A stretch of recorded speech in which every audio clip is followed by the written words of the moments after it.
Can you really be that stupid? What are you talking about? Where were you last night? I was out with the guys. Why? Well, because you didn't even tell me. You just didn't come home from work.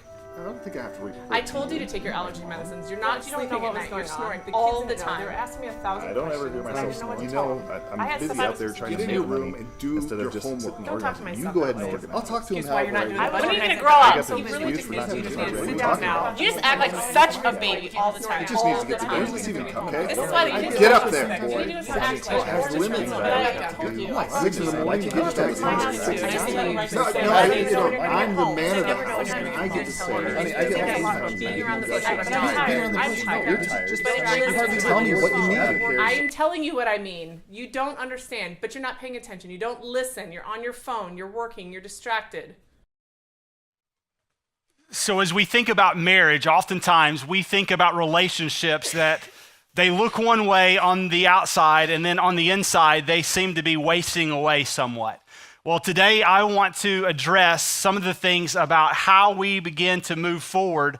And I think the key word in all of today's message is this idea of intentionality. Intentionality. And so as you join us, we're grateful that you're at Stonepoint this weekend, and we thank you for joining us online, but also at the Edgewood campus, and we look forward to see what God teaches us this morning. As I think about intentionality, it reminds me of a story that I was reading just a couple of weeks ago. I was sitting in bed with Kelly, and we were talking about our anniversary, and I'd read a story, and I was just laughing out loud because of what I had just read. And she goes, well, what's going on? And I was like, well, I want to tell this story at Stonepoint. And I was like, because I think this sums up marriage and intentionality. And she goes, well, what is it? Well, it was about this couple, and they were getting ready to celebrate a significant milestone and an anniversary in their relationship and their marriage. And the husband was just trying to figure out, like, hey, baby, what do you want for our anniversary? Like, how can I bless you in some way? How can I really do something significant? And I don't know about if it's the same way in every relationship as it is, say, just in mine, but oftentimes it's really difficult for me to read my wife's mind. It's also equally as difficult for her to come out and just tell me something like, hey, this would be a blessing. Hey, why don't you get this for me? Outside of like, hey, I could use some new pajamas or something. And so this guy was trying to figure out like, hey, what would be significant? And he goes, baby, I've asked you this question. You won't really tell me. And finally she goes, I just want something that's silver and goes from 0 to 150 in about 6 seconds. Why don't you do that for me? And so he thought about it. And on their anniversary, he presented her with a scale. It was silver, and it went from 0 to 150 within 6 seconds, okay? For some of you, you'll get that here in a little while. I recommend wholeheartedly that you don't get that for your spouse. But here's the deal. I think that marriage should be fun. Marriage should be enjoyable. And I think the tragedy with marriage is that we oftentimes think that we get married, we settle down with someone, and it just has to be mediocre at best. And we even talked about that last week, that the goal of marriage is not to just be apathetic and to have a mediocre relationship. Matter of fact, Ecclesiastes chapter 9, verse 9 says this, enjoy life with the wife whom you love, and all the days of your life that he has given you under the sun. So like, hey, make sure that you enjoy that.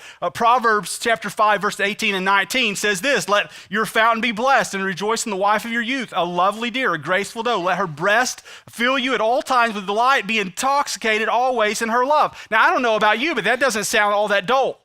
That sounds like a fun-filled marriage. I think the way that God intends it to be. A marriage is not supposed to be two people that at one point kind of fall in love, and then just all of a sudden they go, you know what? We're just going to kind of put it on coast and you're just going to ride this thing out. And if you don't divorce, then you figure out a way just to tolerate each other. I don't think that's the goal. Matter of fact, there's a guy named Justin Buzzard. How would you like that name, right? But he actually wrote this book, and he says these are really the steps in a relationship. He goes, you have a guy and he finds a girl that he likes. He convinces her to like him back. After she likes him back, he convinces her to like him enough to eventually marry him.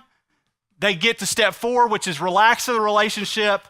And step 5 is to find a way then just to manage life together. And so you manage bills, house, conflict, kids, and work schedules. But for that really is all that you do. And it's just this mediocre status quo kind of life. And I just don't think that's really what I get out of Ecclesiastes chapter 9 and Proverbs chapter 5. I think the goal of marriage is that it should be fun and enjoyable. And after all, isn't that really the goal of the church? Like, shouldn't the church be a delight, a pleasure to be a part of? Shouldn't it be fun? Shouldn't you laugh a little bit? Shouldn't you enjoy the presence of many witnesses? And I think the answer is yes.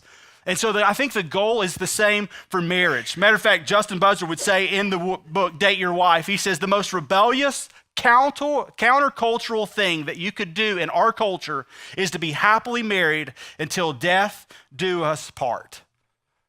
And the question is that really happening? Well, statistics tell us that right now 50% of all marriages end in divorce. And the crazy part about that statistic is that it's very similar within the church just as much as it is in the culture.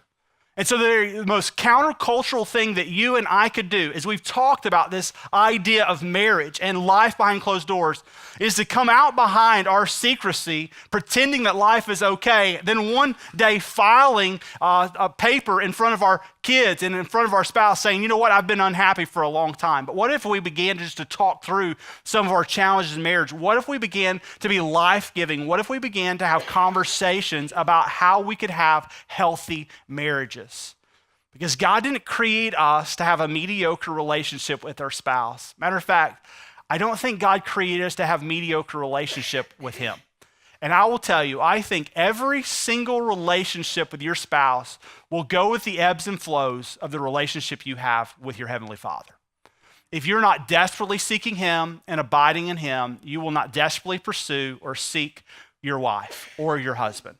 It just won't happen. Why? Because I think over time, we finally get to this point where work and routines and kids and responsibilities kind of catch up and creep in, and we just kind of get to coasting. And as we coast along, we just don't see a whole lot of delight in our relationships, and we just are who we are, we do what we do, and I don't think that's God's plan.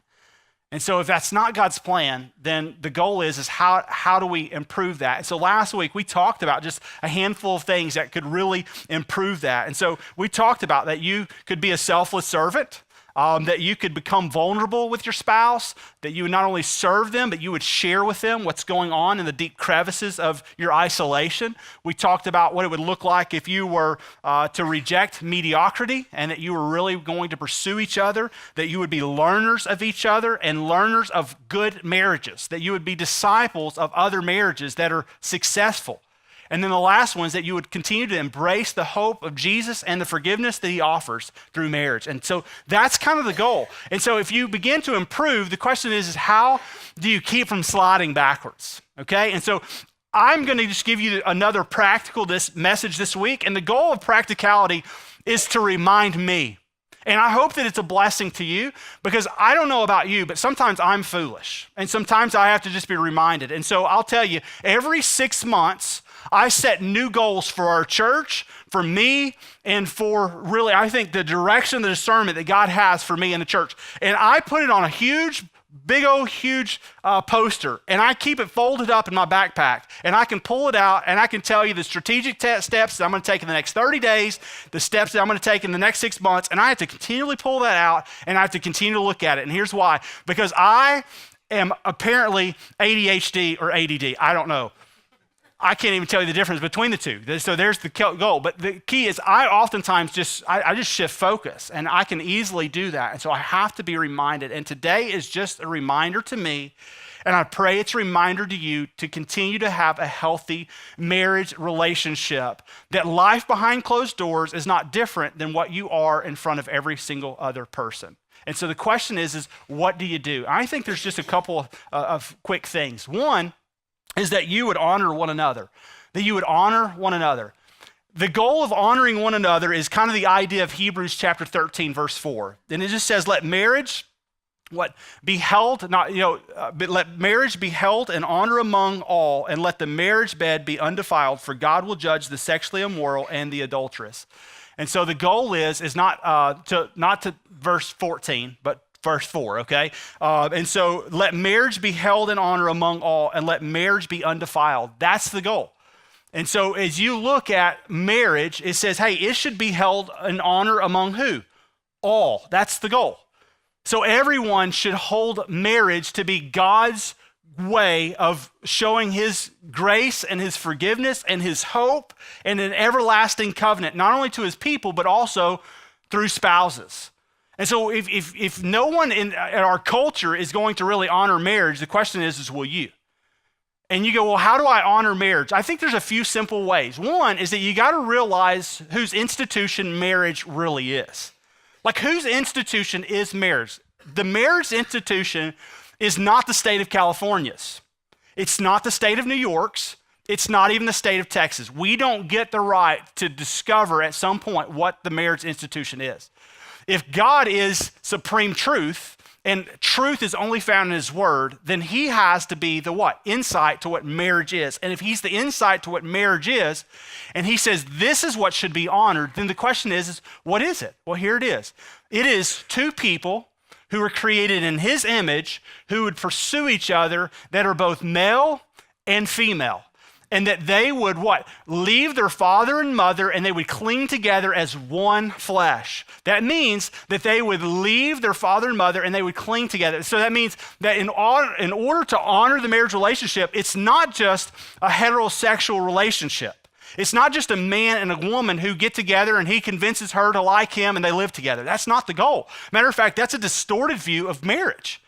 A great view of marriage is two people who are leaving the care of their father and mother to be united together. Then they bring all things together under one roof, under a unified purpose given by God to display to the world what marriage should be. That's the goal. And so you start thinking about honoring each other, then the first is to just realize like how you honor God. Now here's what I want you to realize. Before Kelly became my wife, she was my sister in Christ. I don't know about you, but you start thinking about that. Any relationship that I would have with her physically or intimately before she was my wife, she was my sister. I don't know about you, but that's pretty gross, isn't it? When you start thinking about that, that's the view that God has of a distorted relationship between a man and a woman. The goal is that we would realize that you become a wife when you make a sacred covenant together to be a man and a woman pursuing God together. Now, for some of us in this room, they go, wow, that's kind of hard to hear. And I realize that. And the goal is not to guilt you. The goal is to free you up. I'm not trying to tell you what you shouldn't do as much as I want just God to bless you. I want God to bless your relationship. And I'll tell you, the greatest way that God blesses your relationship is when you do things the way that he encourages you to do it. Why? Because he wants to guard your heart and your mind in Christ Jesus. He wants to protect you from all the things that you will potentially bring on yourself from doing it your way. And so that's the goal. And so first you honor God's view of marriage, then you honor one another. And so when you start thinking about honor one another, what does that mean? Well, I think it's just honoring the roles that you have. I mean, think about it. God created man to be a man, and he created a woman to be a woman.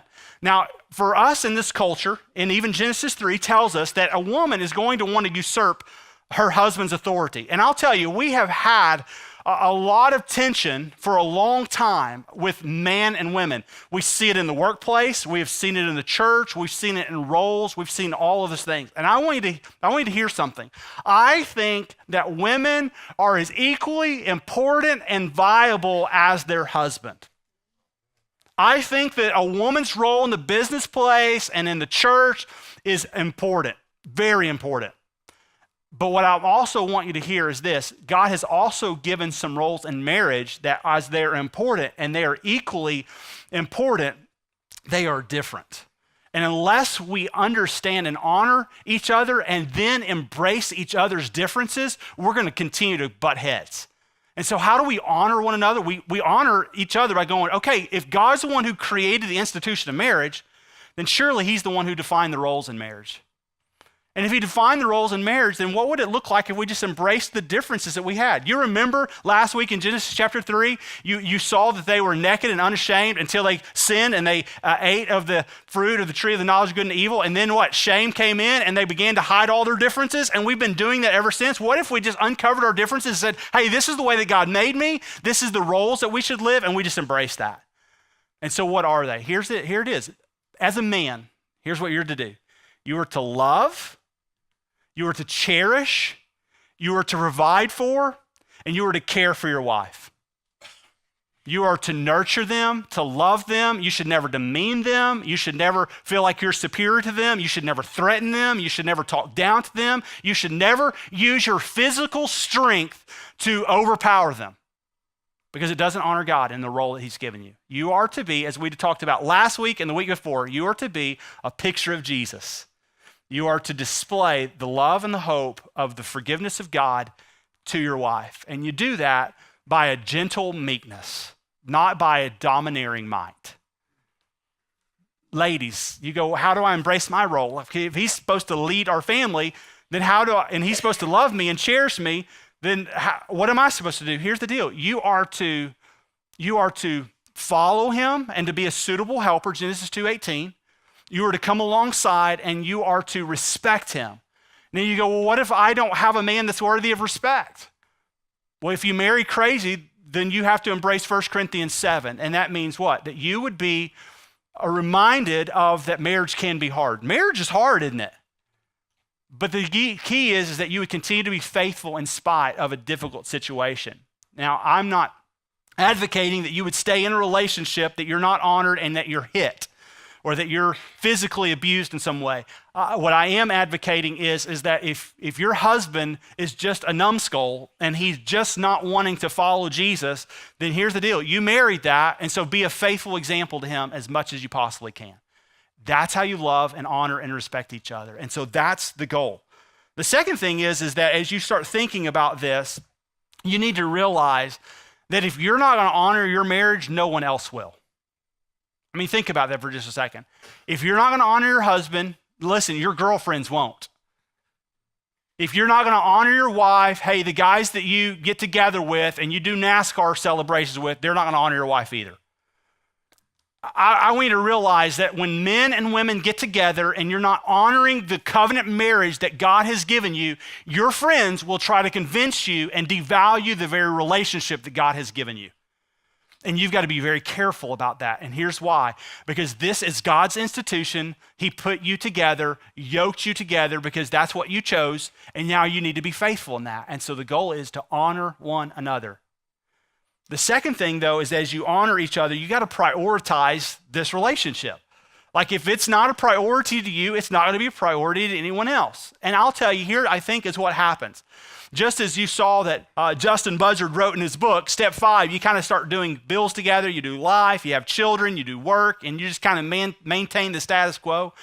That's what happens when you don't prioritize the relationship. So prioritizing the relationship is realizing what God has done for you. And it's just the picture of Genesis chapter 2, verse 24. Therefore, what? A man shall leave his father and mother, and what? He should what? Hold fast to the covenant that he's made with his wife. So they should pursue one another. Genesis 2:24. They should love one another. And the goal is that you would pursue one another. And so let me ask you a question. Men, if I were to go to your wife today and I were to catch her somewhere on one of our campuses and I were to say, hey, do you feel like your husband pursues you well? What would she say? Like, when's the last time that you just pursued each other well? And I get it. You go, well, we just can't. Our life is busy. Our life is hectic and it's crazy. And I hear people tell me all the time. And they go, Brandon, you just don't understand. And I'm like, hold on, wait for just a second. I do understand. I do understand busyness. I do understand the challenges of life. I do understand business. I do understand work. I do understand long hours. I understand lots of kids. I understand new ventures. I get all of that. But the deal is this: if you don't prioritize the relationship that God has ordained for you to have, that you chose however many years ago, whether it was last year, 5 years ago, 10 years ago, or for some of you, 35 or 40 years ago, if you don't prioritize that relationship, no one else will. And so you go, well, what does that look like? Well, here's practically speaking what it looks like. I think daily you should have conversation with your spouse. And when I say conversation with your spouse, I'm talking meaningful. I'm not talking about, hey, babe, are you going to pick up the kids today or am I? I'm not talking about, hey, will you drop this off over at the tax office so that they can get our stuff done? That's not meaningful conversation. And so just practically speaking, one of the things that Kelly and I have had the practice of doing, I think many of you are aware of it, is that we have coffee time. And every evening, you go every evening, I'm like, every evening. Every evening we have coffee time.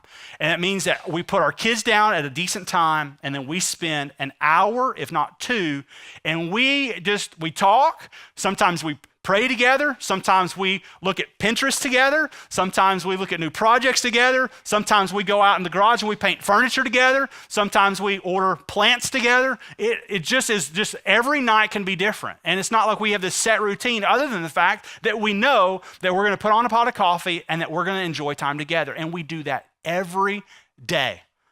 If I'm out on business or I'm out of the country or if I'm traveling somewhere, which has happened a whole lot this last year, I call her every night and we have meaningful conversation for about an hour before we both go to bed. And the goal is that just daily we connect. Now, for some of you in here, you go, that's so unrealistic for us. And here's the deal. Maybe it is. Maybe you need to figure out a different daily routine. Maybe it's 15 minutes at the end of the workday. Maybe it's 20 minutes. I don't know what it is, but think daily. What can I do daily to connect? That's the key. What can I do daily? Then the question is, what can you do weekly? Like, how do we connect weekly? And so I have Fridays off. And so on Fridays, I try to every single week prioritize a Friday around Kelly. Every Friday. It's whatever she wants to do. And so for her, she loves to do estate sales and junking. And here's the deal. I have a little girl that's at home with us, and she loves it too. And she doesn't love it because we're going to a garage sale or an estate sale. Here's why she loves it. Hey, Daddy, where are we going to eat today? It's like, what's for lunch? Can we go to Panda? Can we go to Chick-fil-A? Hey, Dad, where are we going? And so it's just kind of a double date. And here's the deal. We just enjoy that time together, and we do that every Friday, and every Friday looks different. For some Fridays, we'll go to Hobby Lobby. For some days, we'll go to Belk. It just doesn't matter. It's just like, hey, here it is. And some days, she's like, hey, I just want to stay home, and I need to clean the house because it's a wreck, and I feel like everything's exploded, and I need your help. And I go, yes, ma'am, I would love to help you. And so it's just a weekly thing. You just weekly. And then here's the deal. How do you think beyond weekly to monthly and quarterly? Think monthly. Can we have a monthly date night? And the answer is yes, absolutely. Every month I can have a date night. And that means that we either we hire a sitter for our kids or we ship them off to one of the grandma's house. Either way, we just go once a month. We know we can get together and have a date night. And that date night can change too. But the deal is what would it look like if it had some spontaneity to it? What if it was just different than just the normal, hey, I'm going to go watch this new movie that's out and go to dinner? What if you had some fun? What if you were active? What if you did something that was a blessing to each other? Encourage you to think through that. So think through that. That's very practical, isn't it? That's what prioritizing the relationship. And then here's the deal too. Every single one of you, just like Christmas, there's an anniversary. And at every anniversary, you could think, how can I have a significant getaway once a year? Whether it be 2 days or 3 days where you would just enjoy. So last year we went to New York. It was our 15-year anniversary. Now this is 16. You go, well, what are you going to do this year? And I would tell you, we're not going to New York. Don't think money. Don't think spectacular. Think, how do we just get away? Can we do a hotel? Could we, do Airbnb? Could we just get something? Could we go to Rockwall? Wherever. Just think practical, but think intentional. Be planning. Don't let it slip up on you. And here I think is the key. Remember the word intentional? Intentional.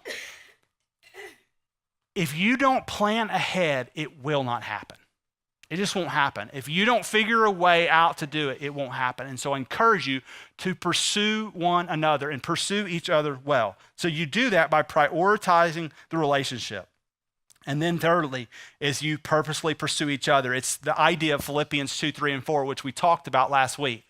And so it's just doing nothing out of rivalry or conceit, but in humility, it's consider others better than yourself. So what does it look like if you didn't look only to your interest, but to the interest of others? What would it look like if you began to find a way to pursue and prioritize the relationship in a way that says, hey, I don't want to just live together until we divorce or until we just make each other absolutely miserable.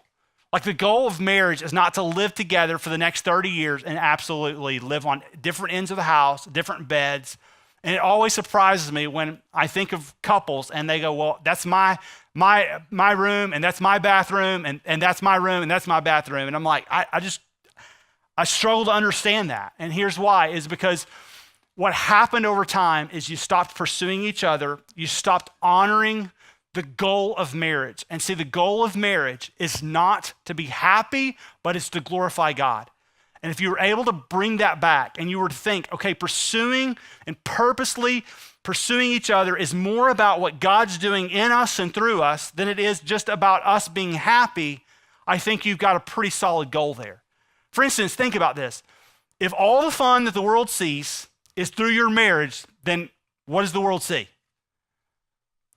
If all the world sees through your relationship and your faithfulness is to your wife or to your husband, what does the world see? And so the question is you're speaking something, what are you saying? Are you saying that you're purposely pursuing each other? And I think the answer for most of us in this room is that we're probably not all satisfied with where we are in our marriages. We feel like there's a step that we could take, there's a level that we could move to. And so the question is if you start thinking about honoring and being intentional and purposely pursuing one another and carving out all these times, the question is what in the world has been wreaking havoc for so long? Like what has been knocking you off track? Well, Song of Solomon tells us that it's probably something you didn't expect, and it's the pesky little foxes. You go, what? I mean, think about a fox. Like a fox is a cute little creature. Did you know that? Like, I mean, you look at them and they're pretty mesmerizing and they're about 15 inches tall. They're not real big guys.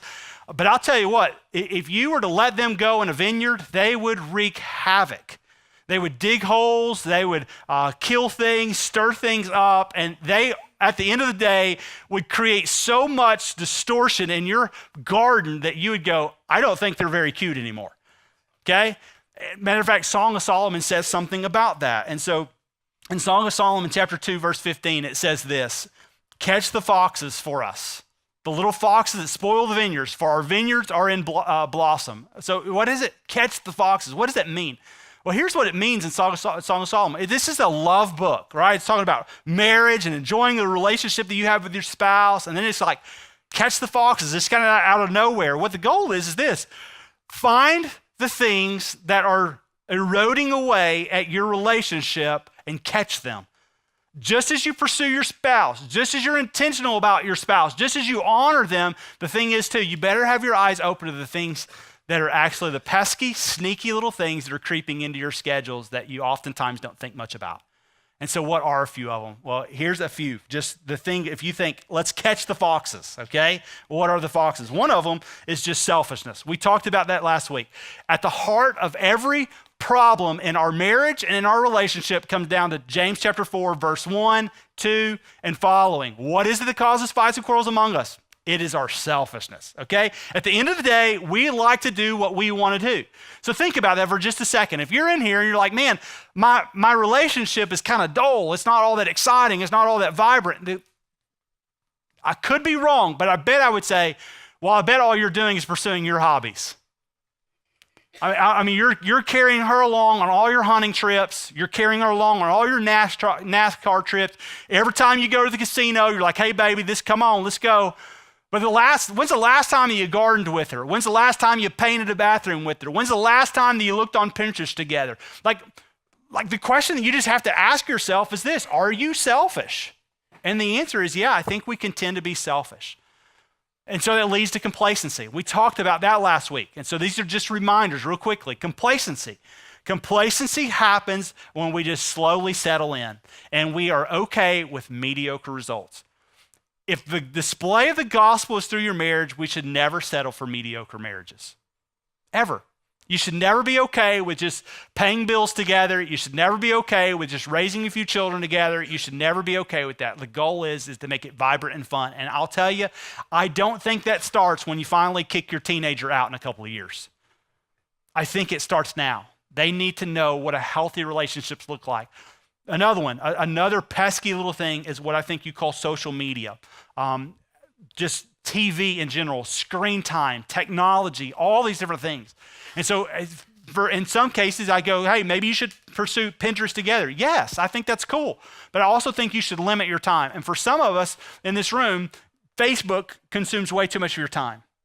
So does Snapchat, so does Pinterest, so does every other little app that you have. And for some of you, that if you were to just monitor your screen time, you would look up and you would realize that you have way too much of it.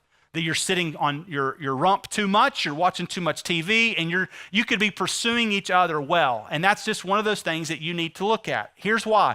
Because as you're on social media, the more isolated and disconnected that you become. And you go, no, that connects me more. I get to see more friends and more relationships. And the answer is, yeah, you might get to see more of that stuff, but there's not a single one of those that has picked up the phone and called you this week and asked you how you're doing. There's not a single one of them that prayed with you before you went to bed that night.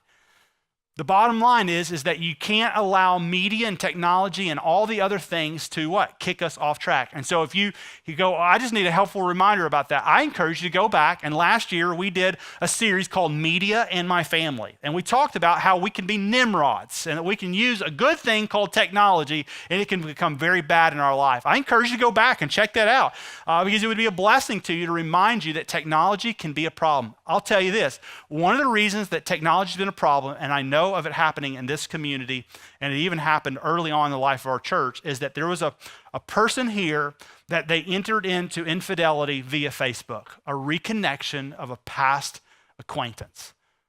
And the deal is you just have to be careful about that. I'm not saying that always happens because I don't think it always does, but it can. And we just need to guard our hearts and our minds. And I think one of the things we have to think is what do we allow to put in our schedule? The other one is to realize that not just those things, but I think video games are huge. What I mean by that is video games, just so you realize this, are not mostly played by 9-year-olds.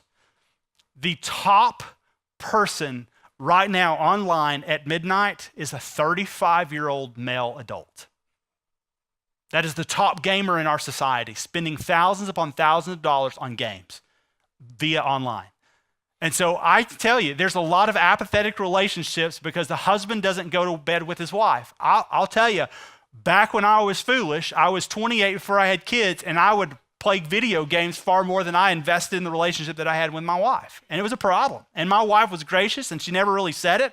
But as I look back, I go, I was such a Nimrod because I didn't pursue her well. And so we still had a relationship. We still did some coffee time occasionally, but as soon as she went to bed, I'd go and I'd play games for a couple hours. I can't tell you the last time that I stayed up late. I can't tell you the last time that I've viewed screens more than an hour in a week, just because I realized at some point that it wasn't meaningful for me. And so just something to think through. The other one is this, a fox of busyness. That I think is one that we can all understand, right? Like just a busy schedule. There's always something or someone else that needs your time and attention. And so the question is what are you going to give your time and attention to? You need to think through that. You need to have a conversation. You need to monitor and say, hey, what is it that's getting me? And then I think the last one is this idea of boredom. This idea of boredom. Like, why are you bored? Why is your relationship so dull? And I think it comes back to this, is what are you investing in your time in? Are you being intentional? Are you really thinking out what a marriage is, how you would honor God through your marriage, honor one another, live intentionally, and pursue each other vigorously? Are you doing that? And if not, you go, no, and I'm bored. And so the goal is how do we get out of that? Here's how. Andy Stanley wrote a book years ago. It was called The Principle of the Path. And here's all, I can sum it up for you real quick. The principle of the path simply means this, is that you're never going to get anywhere based off of your intentions, but solely off your choices. Think about this for just a second. When you got married and you were eating cake and you were drinking punch and you had all the people around you at your ceremony and you were celebrating together and you were laughing and you were dancing and you were having fun and everybody was encouraging you and you were having a blessing, like you didn't take a bite of cake, look at your spouse and say, man, my intention is to be divorced in 5 years. Man, I would love for this thing to come crashing down 18 years in. Like you never said that, did you? No, it's just because of when you ask a first grader, hey, what do you want to do for a living? They don't tell you, hey, I don't want to do anything. I want to grow up and I want to do drugs and sit on my mom's couch. Like, they're never going to say that. Why? Because we never have those type of intentions. You never intended for your relationship to become boring and dull and meaningless. That was never your hope when you got married. The question is, how did it happen? Just over time. Foxes reeked your garden, and you allow just some things to settle in, and you look up and you go, how did I get here? Well, it was just a choice after a choice after a choice. And so how do you change it? One choice at a time. And so this week, you go, you know what? This week, we're going to daily pursue each other some way. We're going to weekly pursue each other. We're going to monthly pursue each other. Hey, quarterly, we could do something together. Hey, yearly. And just begin to allow God to breathe fresh and new on a marriage that doesn't look as good behind closed doors. And so let me pray for you, and may your hearts be encouraged. God, we love you, and we thank you for this morning. We thank you for the blessing of your word. We thank you that you can encourage our hearts, and I pray that you would speak boldly to them. God, I pray that this message would be an encouragement to many of us in here to pursue each other intentionally, and that our goal would be to figure out a way to love our spouses better, to honor them, to cherish them, to care for them, to purposely pursue each other. And while we think about this topic, and it doesn't sound all that great, Lord, I pray that they would realize that this is a game changer for the relationship. That if we're going to seek to improve, we've got to guard our hearts and our minds, and we've got to guard our time and our boredom and our energy and our choices. And I pray, God, that you would help us to make choices that honor you, and that we would be a blessing to all that we come in contact with. We love you and we thank you. In Jesus' name, amen.